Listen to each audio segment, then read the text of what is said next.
Bueno, muchas gracias por la invitación y muchas gracias por asistir a estas jornadas.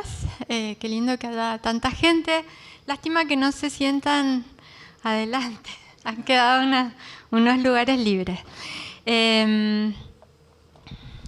Bueno, vamos a empezar. En la otra sesión nos faltó un poquito de tiempo y teníamos 1 hora y media. ¿Ahora tenemos 1 hora y media? 1 hora, así que... Pero sí, si ustedes quieren hacer cualquier pregunta, por favor interrúmpanme y levantan la mano, les acercamos el micrófono y nos hacen la pregunta que quieran. Voy a saltearme quizás las cosas menos importantes en esta sesión. El año pasado también hablamos de agua, no sé si ustedes estuvieron presentes y tratamos los temas de las relaciones suelo-planta-agua, los requerimientos para calidad y rendimientos óptimos, el monitoreo del estado hídrico y este año también le hemos agregado el manejo sustentable del agua.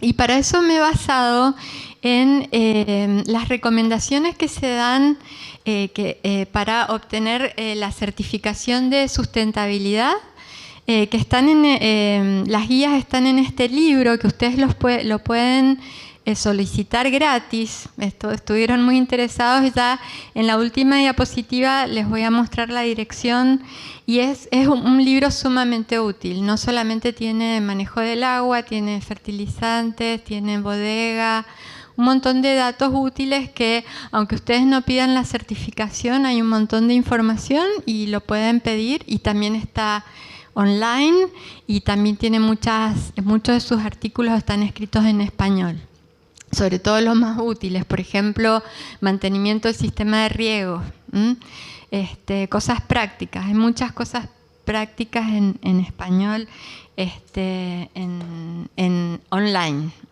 en el sitio que ya les voy a mostrar al final. ¿Por qué es tan importante el agua en la vid? Bueno, es 90% del peso fresco de las plantas es agua. Seguramente también nosotros los animales tenemos un altísimo porcentaje de nuestra constitución es agua. Y en esa agua suceden muchas cosas. Es el solvente de nutrientes, por ejemplo, como el nitrógeno, el potasio, los fertilizantes que nosotros vamos a agregar en el suelo o asperjar, van a estar disueltos en agua. También se llevan a cabo la mayoría de las reacciones químicas. Ella misma, el agua en sí, participa de reacciones químicas y tiene un rol muy importante en la disipación del calor. Cuando la planta transpira, pierde agua, el agua pasa de agua líquida a agua a vapor y para eso se necesita calor, y ese calor refresca a la planta. Ahora, esa agua que está en la planta, que hemos dicho que es entre el 70 y el 90% de su composición, no está estática. El agua se mueve también en la planta. ¿Y de dónde a dónde se mueve? Cuando hay movimiento de agua, ¿de dónde saca la planta el agua y esa agua a dónde va a ir? De las raíces, ¿verdad? Saca el agua del suelo, absorbe el agua con las raíces y esa agua se va a mover a lo largo de toda la planta y finalmente se va a transformar y se va a transpirar y se va a perder en la atmósfera que rodea la planta. Entonces nosotros en agronomía, para caracterizar ese movimiento, decimos se mueve por un gradiente de potencial agua. Pero cuando nosotros decimos potencial agua, en realidad nos estamos refiriendo a la energía que tiene el agua. El agua se va a mover de un lugar de mayor energía a un lugar de menor energía. Que nosotros lo llamamos potencial agua, es un término agronómico. Y es lo que sucede, por ejemplo, en una cascada de agua. En una cascada de agua hay mucha más energía en la parte superior que en la parte inferior. Y por eso el agua se mueve de la parte superior a la parte inferior, de una situación de mayor energía a una situación de menor energía. Si nosotros pusiéramos una turbina en el medio de la cascada, podríamos producir energía eléctrica. Entonces, de más energía a menor energía, pero nosotros en vez de usar la palabra energía decimos potencial agua. Y las unidades que se usan para referirse al potencial agua son unidades de presión. Seguramente ustedes han escuchado que se mide el potencial agua de la planta y tiene menos 10 bares o menos 8 bares o menos 5 bares. Y acá en este ejemplo vemos distintos valores que puede tomar el potencial agua a lo largo de ese movimiento que dijimos desde el suelo hasta las hojas y de la hoja a la atmósfera. Fíjense que todos los valores tienen signo negativo, porque también por convención todos nos pusimos de acuerdo y dijimos, bueno, el potencial el agua pura a nivel del mar es 0. Entonces, pero el agua con el que trabajamos no es agua pura, ¿verdad? El agua en el suelo no es agua pura, el agua que se mueve por la planta no es agua pura. Por eso todos los valores con los que trabajamos son valores negativos. Mientras más negativo es el valor, menor es el potencial agua, menor es la energía que tiene el agua. Entonces fíjense que en el suelo, si es un suelo que está bien regado con mucha agua, el contenido de agua se acerca al 0, menos 0,3 en este caso. Pero en el aire, en la atmósfera, está, en este ejemplo, el 50% de humedad relativa, el valor es menos 95. Por eso este gradiente entre la energía que hay en el agua del suelo y la energía que hay en el agua de la atmósfera es tan grande que hace que se mueva el agua por la planta hacia la atmósfera.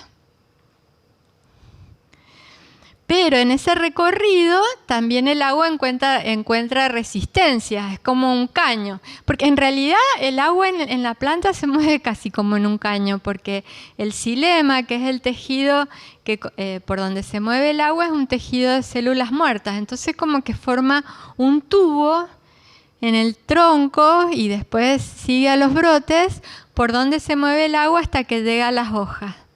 Pero ese movimiento del agua en un tubo, digamos, crea una resistencia, ¿verdad? Mientras mayor sea esa resistencia, más despacio se va a mover el agua. O sea que ese movimiento desde el suelo a la atmósfera va a depender, por un lado, del gradiente de potencial agua a lo largo de ese recorrido y por otro lado, la resistencia que se ofrece. Y la mayor resistencia que se encuentra en las plantas está dada por los estomas. ¿Ustedes saben qué son los estomas? No. Los estomas son poros o orificios muy, muy pequeños que se encuentran sobre la superficie de la hoja, tanto en la parte de arriba como en la parte de abajo. Y por esos pequeños poros el agua se va. Por ahí es por donde transpira la planta.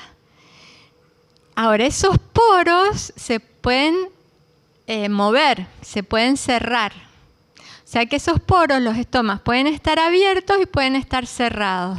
Cuando los poros están cerrados, la resistencia es muy grande y la planta prácticamente, por más que haya un gran gradiente, esta resistencia es tan grande que no se pierde mucha agua. Pero si los estomas están abiertos, la resistencia es baja y la planta pierde mucha agua. ¡Ay! Entonces, por eso esta figura muestra cómo los que prácticamente controlan el movimiento del agua en la planta son los estomas. Ahora, los estomas son también la vía de entrada del dióxido de carbono que está en el aire. ¿Y ustedes saben para qué usa el dióxido de carbono las plantas? ¿Para respirar? No, para lo opuesto de respirar. El oxígeno lo usan para respirar y sí que respiran las plantas. ¿Para qué podrá ser? ¿Qué sería? No es lo opuesto de respirar en realidad, no es lo opuesto de respirar. Pero es otro proceso. La fotosíntesis. La fotosíntesis. En la fotosíntesis, ese dióxido de carbono que está en el aire, la planta lo usa para formar azúcares. ¿Y saben de dónde saca la energía la planta para formar esos azúcares? ¿Ah? ¿No? ¿No? ¿No? Alguien dijo, del sol, es la energía del sol. La planta tiene la capacidad, es una cosa maravillosa lo que hace la planta, porque la planta puede usar la energía del sol para transformar el dióxido de carbono que está en el aire y formar azúcares. Y esos azúcares la planta los usa para crecer y para también madurar las frutas. La fruta está llena de azúcar, ¿verdad? Nosotros no podemos hacer eso. Nosotros tenemos que comer para poder crecer y madurar. Pero la planta lo puede hacer ella sola. Y para eso necesita captar el dióxido de carbono y ese dióxido de carbono entra por los estomas. Entonces esos estomas, esos poros se usan para que entre dióxido de carbono, pero la planta en cierta manera paga perdiendo agua, porque por esos poros también se va el agua que está absorbiendo por las raíces. Entonces la planta durante la noche, como no hay luz del sol, no necesita la energía del sol, no puede hacer fotosíntesis. A la noche la planta, ¿cómo tendrá los estomas? ¿Abiertos o cerrados? No necesita que entre. Cerrados, porque no necesita el dióxido. Mejor dicho, no hay sol, no puede hacer fotosíntesis porque no tiene la energía del sol, no necesita que entre el dióxido de carbono, puede cerrar los estomas. Y de esa forma evita que salga el agua, la pérdida de agua por transpiración. Entonces de noche los estomas están cerrados y de día los estomas están abiertos. Con una excepción, que durante el día, si la planta está transpirando mucho, si la transpiración excede el agua absorbida por las raíces, esos estomas se van a cerrar. Pero esa es una excepción. La planta está pagando tan cara esa fotosíntesis que está haciendo, está perdiendo tanta agua que tiene que cerrar, tiene que cerrar los estomas aunque sea de día.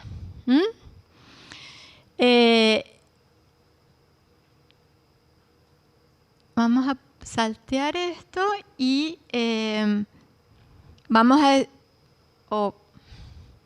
Esta diapositiva en realidad muestra otra excepción. En este caso no es la transpiración la que está haciendo que se mueva el agua en la planta, sino que es el momento en que la planta de vid está llorando en la primavera, cuando recién comienza a movilizar, a brotar. En este caso, el agua se mueve no por la transpiración, que está moviendo el agua desde el suelo hacia las hojas. En este caso, se produce la entrada de agua a la planta por este fenómeno que se llama presión de raíz, pero digamos que es una situación muy particular. Lo que yo quiero que les quede como concepto principal es que las plantas mueven el agua desde la raíz hacia la atmósfera. Eso se produce porque la planta está transpirando Y esa transpiración se produce por estos poros que se llaman estomas, que durante el día están abiertos y durante la noche están cerrados. Y durante el día, en una situación de estrés hídrico, esos estomas se van a cerrar parcial o totalmente para evitar la pérdida de agua. Pero eso va a ser a costa de tener menos fotosíntesis, menos producción de azúcares, que van a hacer que la planta crezca y la fruta madure. Entonces, sabemos que el agua entonces es fundamental para que una planta funcione normalmente. Ahora, ¿cuánto necesita de agua la planta de vid para tener óptimos rendimientos y óptima calidad? Bueno, en primer lugar tenemos que pensar que el agua no solamente es necesaria para incorporar fertilizantes y para que se lleven reacciones químicas con el agua como ambiente, sino que el agua es la que va a hacer que las plantas crezcan. ¿Por qué? Porque las células se dividen, ¿verdad? Las células que forman parte de los tejidos de las plantas se van a dividir. Pero además esas células tienen que crecer. Y para que esas células crezcan, tiene que entrar agua. Así como yo les decía que el 90% de la planta es agua, en realidad el 90% de la célula es planta. Todo esto es agua. Quiere decir que si no entra agua a las células, si yo no tengo agua para que entre a las células, esa planta no va a crecer o va a crecer muy poco. ¿Qué es lo que se observa en estas fotografías? Si nosotros tenemos una situación de poca agua, una situación de estrés hídrico, vamos a poder observar que los brotes crecen cada vez menos. En esta situación tenemos un buen contenido, un buen estado hídrico de la planta, y ven que los zarcillos, los tendrils, crecen y crecen por arriba del ápice de la planta. Mientras que a medida que la planta va sufriendo un pequeño estrés hídrico, los zarcillos son cada vez más cortos. Y fíjense cómo acá, en estas dos plantas, estas hojas que están muy expandidas, sobrepasan prácticamente la punta del brote. Mientras que en este caso, las hojas más expandidas se encuentran más alejadas del ápice del brote y las otras hojas son cada vez más pequeñas. Entonces esa es una forma visual de ver que en una situación de estrés hídrico las plantas están creciendo menos. Y eso es algo que ustedes en el campo lo pueden ver con mucha facilidad. Y es algo muy fácil de observar. Ahora, ¿en qué etapas del ciclo de crecimiento es importante tener un buen contenido hídrico? Una de las etapas, esto que hemos estado hablando, es de brotación a floración.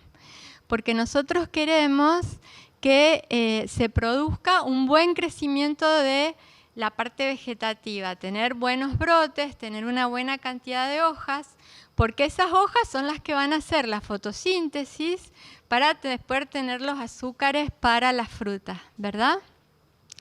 Si en este momento tenemos poca agua, va a haber poco crecimiento de la planta.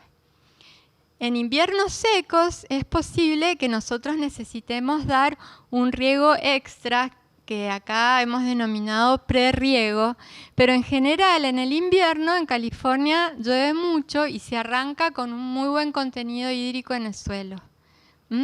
Entonces, brotación y floración generalmente hay una buena cantidad de agua, pero si el invierno es seco, y vamos a ver cómo podemos medir la cantidad de agua en el suelo, es bueno hacer un prerriego para que no falte el agua en este periodo. Es por eso también que es importante, si bien las coberturas vegetales son muy buenas para las propiedades del suelo, para la calidad del suelo, es importante que en este periodo tener en cuenta que estas coberturas vegetales pueden competir con el agua, con las plantas que están creciendo. Entonces, si el invierno es seco, particularmente seco, también es importante cortar las coberturas vegetales o enterrarlas para que no estén compitiendo con el agua, por el agua con las vides en la primavera. Y acá tenemos unos ejemplos de plantas que han crecido poco por efecto del déficit hídrico. ¿Cuál les parece a ustedes de estas 4 fotos, 1, 2, 3, 4, que en donde les gusta cómo está la planta, cómo ha crecido, se ve una canopia bien manejada?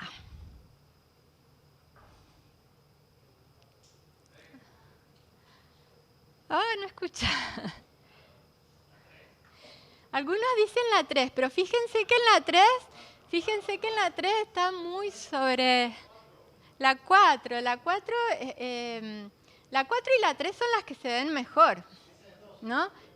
Perdón, la 2 y la 4. La 3, muchos de ustedes dijeron, y no se ve tan mal, pero fíjense cómo están las hojas acá. Están bastante amarillentas, ¿no?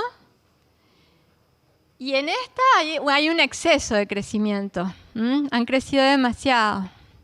Y en la 1, ¿qué les parece?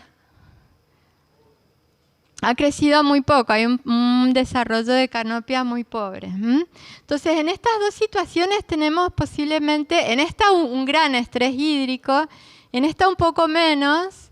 En esta tenemos exceso de riego, tenemos muchos brotes hacia el interfilar, y esta es la que se encontraría en una situación óptima de crecimiento.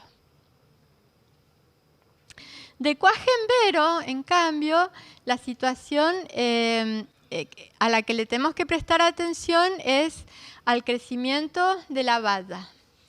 En este gráfico tenemos, en el eje de las X, tenemos el tiempo.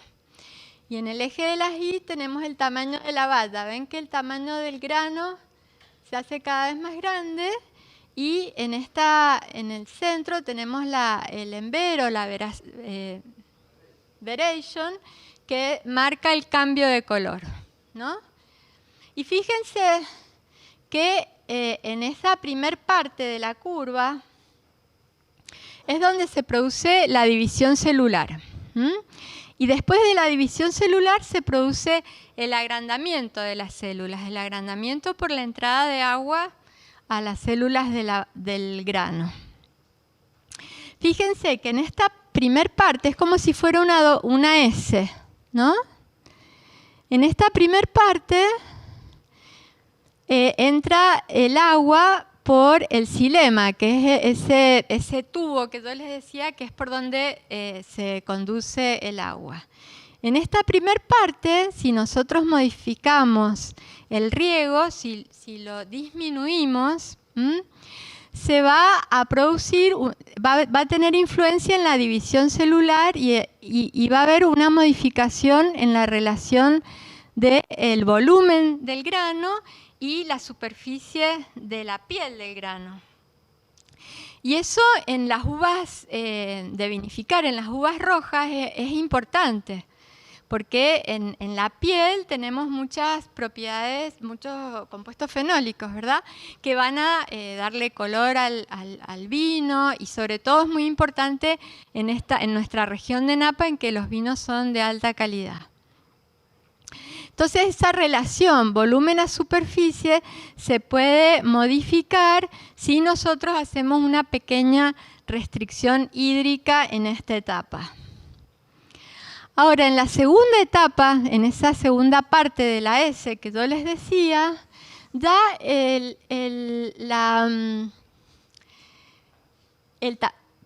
el tamaño de la valla es relativamente insensible al contenido de agua del suelo, porque la mayoría del agua ya no entra por el xilema, sino que entra por otro tejido de conducción que se llama floema, que es el que está llevando el azúcar. Entonces el azúcar que va a la fruta está disuelto en el agua del floema y esa es la principal entrada de agua a la valla. No es el agua del suelo que pasa por el xilema y de ahí va la valla, no. Es el agua del floema que viene trayendo el azúcar desde las hojas. Entonces, en esta primera etapa, el crecimiento de la valla es muy sensible al contenido de agua en el suelo. En esta segunda etapa ya se vuelve algo insensible. Ahora, hay que evitar los dos extremos, ¿verdad? Porque si nosotros tenemos una gran cantidad de agua que está entrando a la planta, puede ser también que haya llovido, por ejemplo, o agua que se recibe de los sprinklers, puede ser que se produzca que se raja el grano. Estamos en un extremo en donde tenemos mucha agua, mientras que en un extremo de muy poca agua se produce el encogimiento de los granos y los granos se vuelven tipo pasa. Entonces, si bien en esta última etapa, ya cuando nos estamos acercando a la cosecha, no es tan importante el agua que está en el suelo, los dos extremos son perjudiciales, ¿verdad?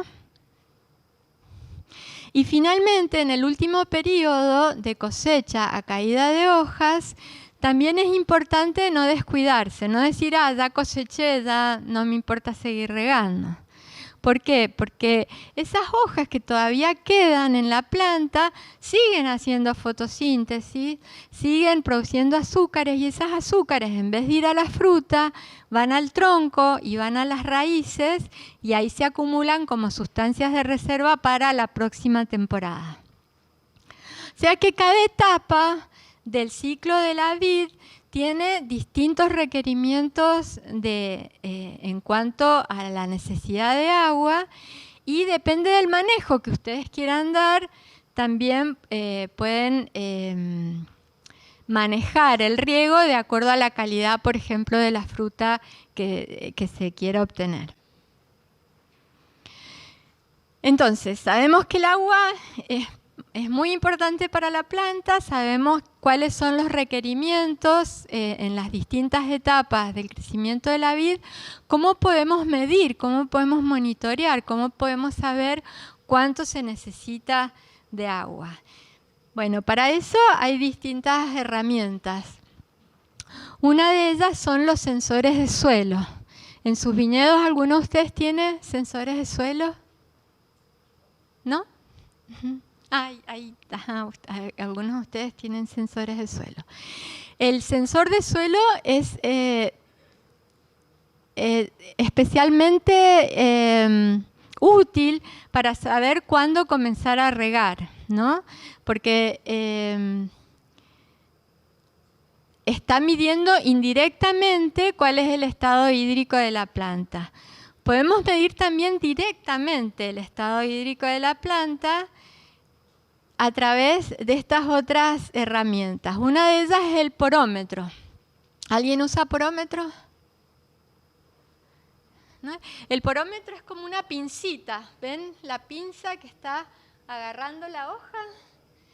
Y el porómetro lo que hace es medir la apertura de los estomas. Si los estomas están parcialmente cerrados, ¿qué estará indicando el porómetro? Si los estomas no están totalmente abiertos, sino que se están cerrando, ¿qué estará indicando el porómetro? ¿Cómo?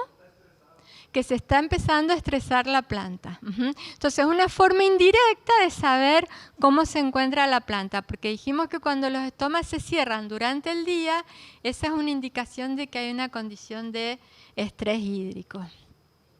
Otra forma puede ser, por ejemplo, midiendo la temperatura de la canopia, porque una planta que está transpirando poco, está bajando poco su temperatura. Entonces, si la temperatura es más alta, eso también puede ser una indicación de un estrés hídrico.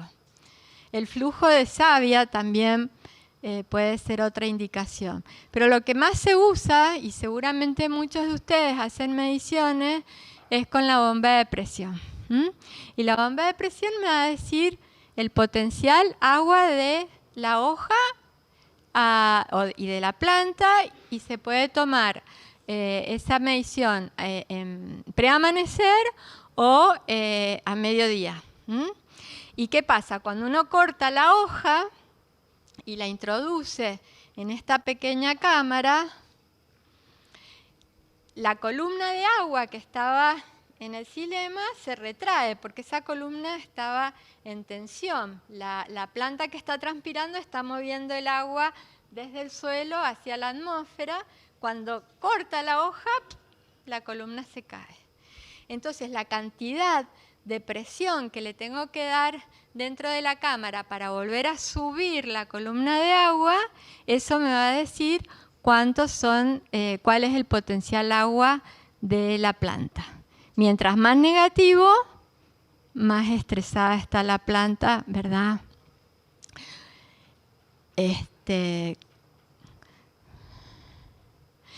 Y finalmente, otra forma de poder saber cuál es el estado de la planta es a través de condiciones meteorológicas. No sé si lo dije en la otra, a ver, no. Cuando nosotros tenemos agua en el viñedo, el agua no solamente se pierde por la transpiración, por el uso que le da la planta al agua, también se pierde por evaporación directa del suelo. Ustedes tienen 2 hileras de plantas y en el medio hay suelo, ese suelo también está evaporando agua, también lo está perdiendo, ¿verdad? Mientras más caluroso sea el día, mientras menos humedad tengamos en el aire, más agua se va a perder. A la suma de los dos se llama evapotranspiración. Evapo de la evaporación del suelo y transpiración de la transpiración de la planta. Entonces, por ejemplo, acá en esta tabla pueden ver los porcentajes que se van perdiendo por evapotranspiración en los distintos, esto es floración, acá tenemos envero, acá tenemos cosecha y la evapotranspiración total, ¿no? Obviamente, cerca de la cosecha se pierde mucho porque las temperaturas en ese momento son temperaturas altas, ¿verdad? Ahora, ¿cómo podemos hacer para calcular la evapotranspiración? En toda California hay estaciones meteorológicas que permiten conocer las condiciones, temperatura, humedad, etcétera, y además miden la transpiración en un cultivo de referencia, que puede ser alfalfa, por ejemplo, o algún pasto. Y nosotros podemos ir a este sitio que se llama CIMIS y podemos averiguar cuál es la evapotranspiración de ese cultivo de referencia y multiplicarlo por un coeficiente de cultivo, que en nuestro caso es la vid, y saber cuánto se está perdiendo de agua por evapotranspiración en ese cultivo. Esto está simplificado porque en realidad ese coeficiente va a variar durante el año, va a variar con el lugar en donde nosotros nos encontramos, etc. O sea que este sistema requiere de hacer unos cuantos cálculos, pero últimamente se han desarrollado, algunas empresas venden el servicio de tener la estación meteorológica en el lugar, en su propio viñedo.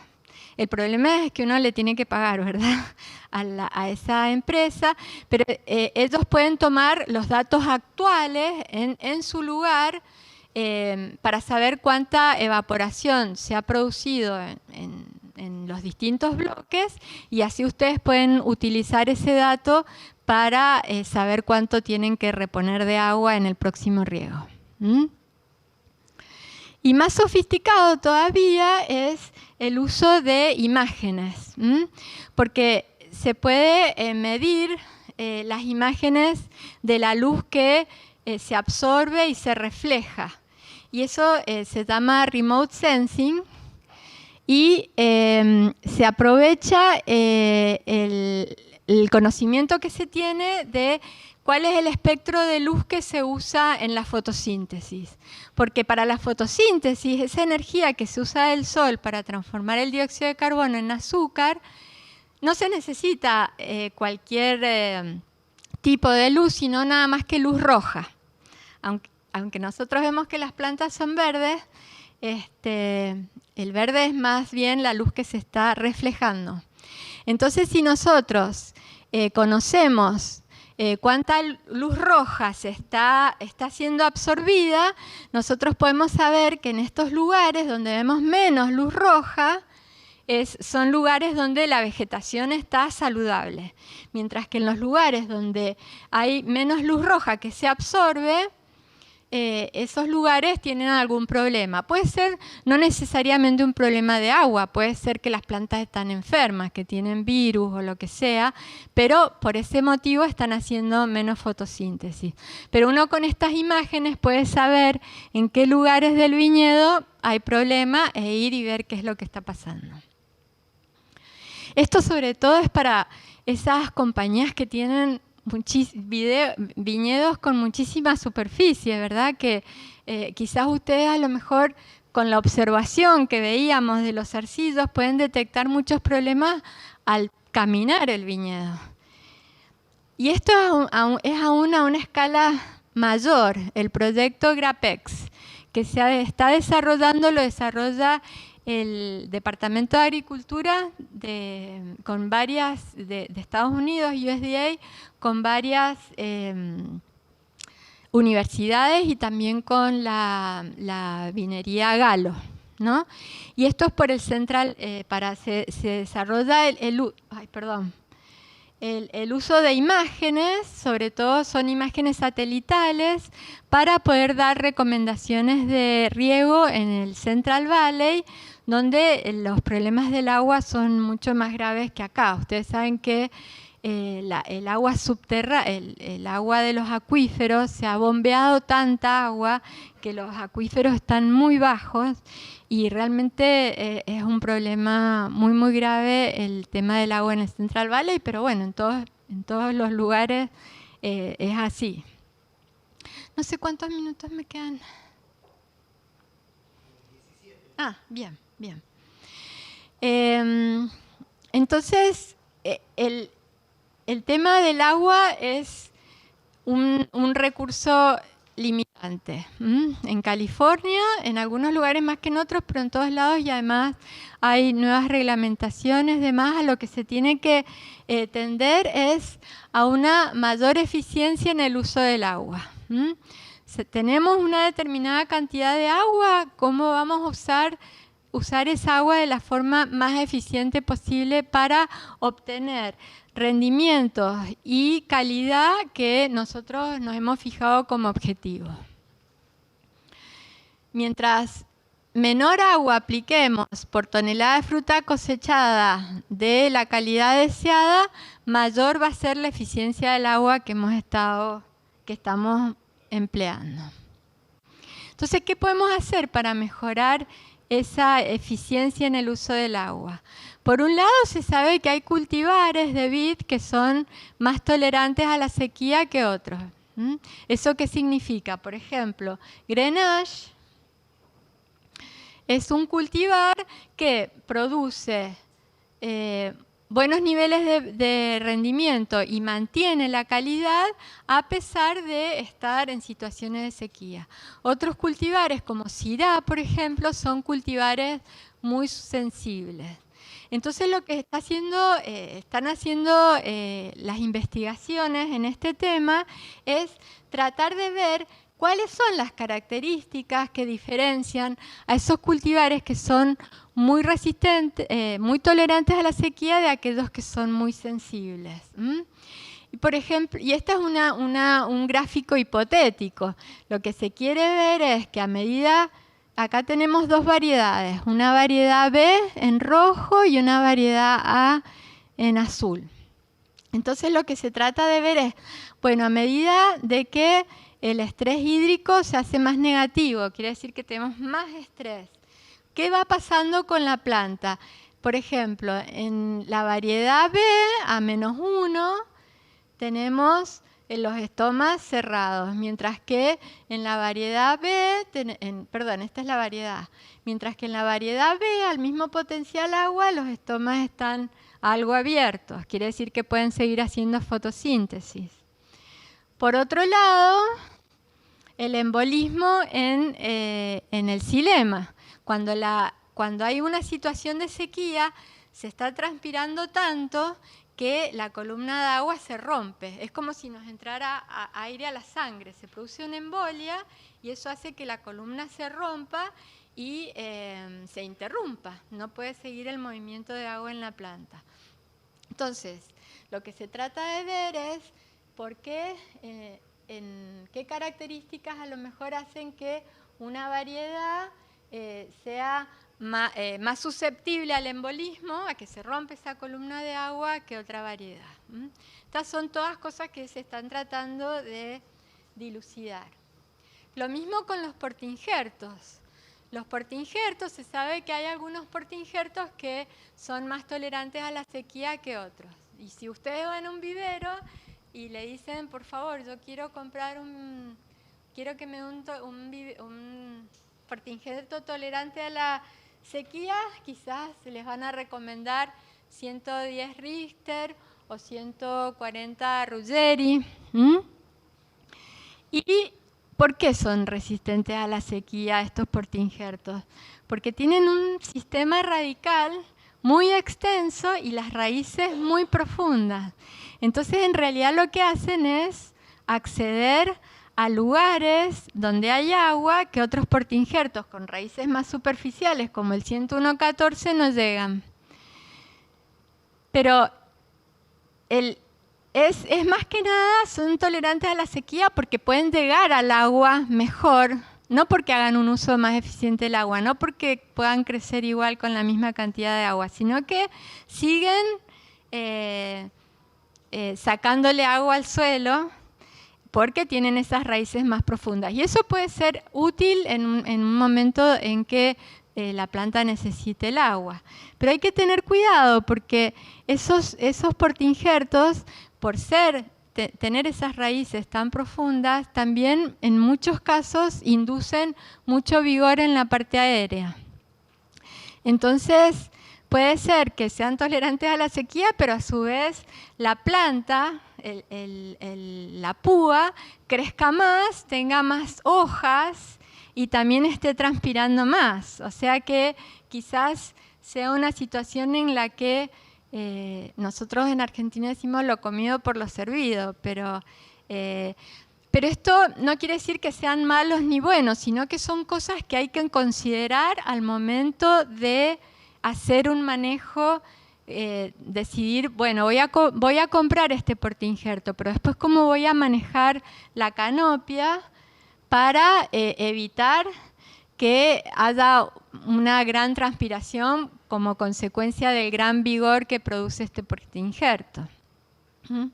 Ahora, lo mismo, la gente está investigando ahora qué otras características pueden hacer a un portainjerto más tolerante a la sequía que no involucren un sistema radical muy profundo.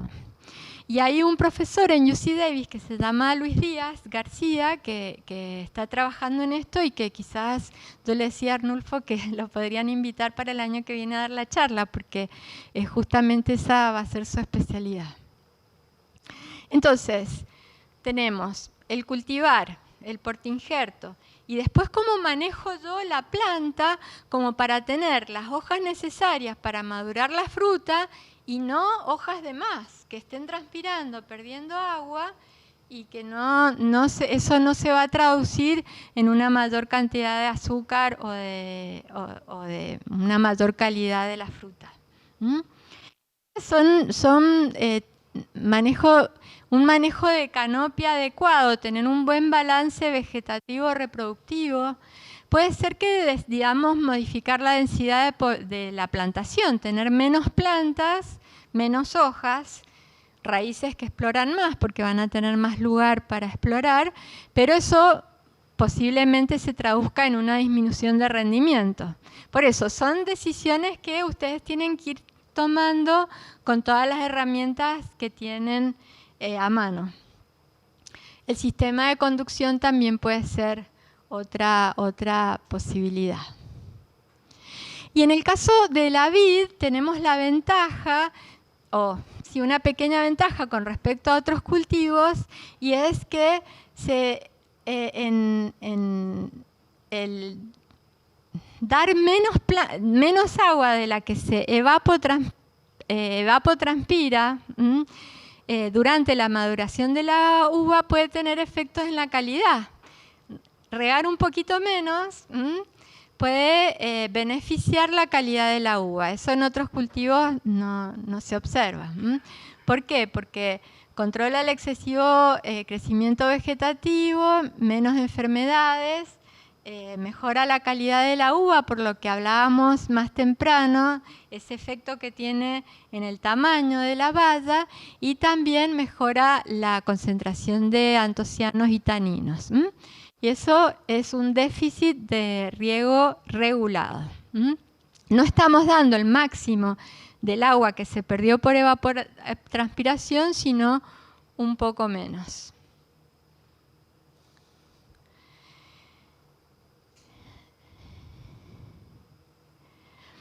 No sé si de esto habló Miguel, ¿verdad? Pero sería... Ajá. Bueno, entonces hemos hablado a nivel planta. Ahora vamos a hablar de qué podemos hacer para mejorar ese uso más eficiente del agua a nivel suelo. Y para eso tenemos que considerar primero que el suelo está formado de distintas partículas, y esas partículas de suelo tienen distintos tamaños. Fíjense que en un suelo arcilloso el tamaño de las partículas es 1000 veces menor que en un suelo arenoso. A eso se llama la textura del suelo. Una textura arcillosa, limosa, arenosa. Y la otra característica que es muy importante es la estructura del suelo.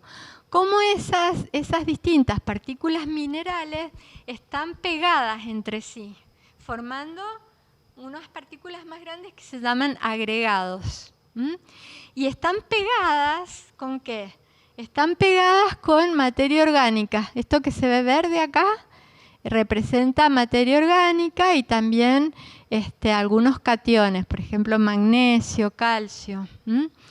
Esa estructura, eso de que estén pegadas esas partículas en agregados, mejora muchísimo la capacidad de retención de agua del suelo. Y es por eso que se recomienda tanto el aumentar el contenido de materia orgánica en el suelo. ¿Y cómo se puede aumentar el contenido de materia orgánica en el suelo? ¿Qué se puede hacer?